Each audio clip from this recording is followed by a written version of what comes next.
کله هم درنه ګناه وشي نو ډایرک الله ته واپس کیږه او هغه ګناه پرېږده. ډیر قیمتي او ناشنا بیان دی، راځئ چې ووینو. کله د نوم ګناه وشي ډایرک الله ته واپس کیږه او هغه ګناه پرېږده، ژوند کې به دې برکت وي.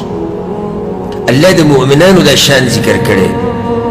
ګوره مؤمنان دا نه چې د ګناهونو نه پاک دي، ګناهونو نه پاکوالی صرف د چا دپاره دی؟ د پیغمبرانو دپاره.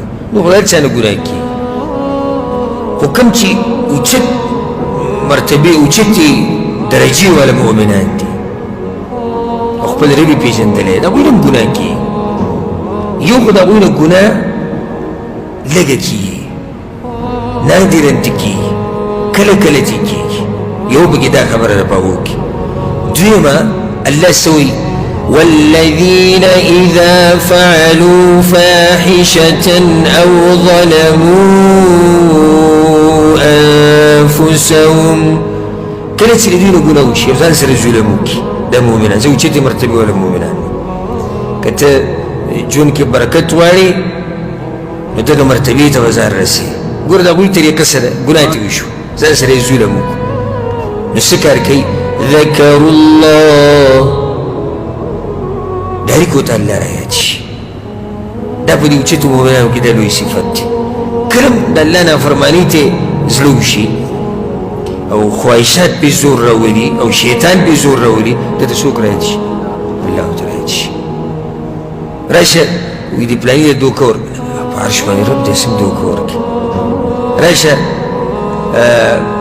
فحش فلم او تصویر ګورو، نه په عرش باندې رب دی هغه له به څه جواب ورکړي. راشه دا کوه، راشه هره ګناه، الغرض هره ګناه چې دی کوي ذکروا الله، څوک ورته رایاد شي؟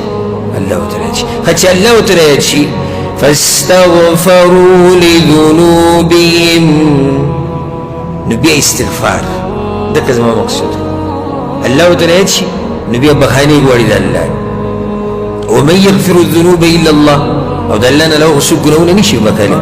ګوره لوی صفت په هغو کې څه دی؟ ولم يصروا على ما فعلوا، او کومه ګناه چې دې شوې ده په هغې اصرار نه کوي، ولا په مخه یې نه کوي، بیا بس پرېږدي. که ته دا غواړې چې ژوند کې دې برکت راشي او ژوند کې دې خوشحالیانې راشي نو څه به کوې؟ استغفار به ډېر وي. څه وایي الله د نوح علیه السلام په باره کې؟ هغه خپل قوم ته دا خبره کړې وه فقلت استغفروا ربكم إنه كان غفارا يرسل السماء عليكم مدرارا ويمددكم بأموال وبنين ويجعل لكم جنات ويجعل لكم أنهارا. نوح عليه السلام خپل قوم ته ویلي وو چې ډېره بخانه غواړئ د الله. نو څه به وشي چې ډېره بخانه غواړو؟ واوره برکتي ژوند غواړئ که نه؟ ډېره بخانه د الله نه غواړه، په مخه استغفار. یرسل السماء علیکم مدرارا، بارانونه به ورېږي برکت واله. ویمددکم باموال وبنین، برکتی مال بدل الله ښه ډېر درکړي، زامن بدل الله درکړي. ویجعل لکم جنات ویجعل لکم انهارا، ځمکې بدل درکړي، پټي بدل درکړي، باغونه بدل درکړي، ولې به روانې شي، چینې به وي، اوبه به وي، برکتونه به وي، مزې به وي، خوشحالیانې به وي. دې ټولو کې شرط څه دی؟ استغفار. هر څه د الله حل کوي. ته صرف استغفار بخانه د الله نه ډېره غواړه او د استغفر الله دا ورد په مخه وایه.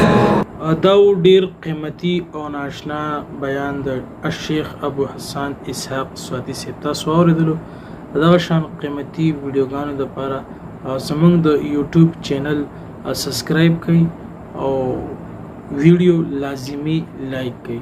السلام علیکم ورحمت الله.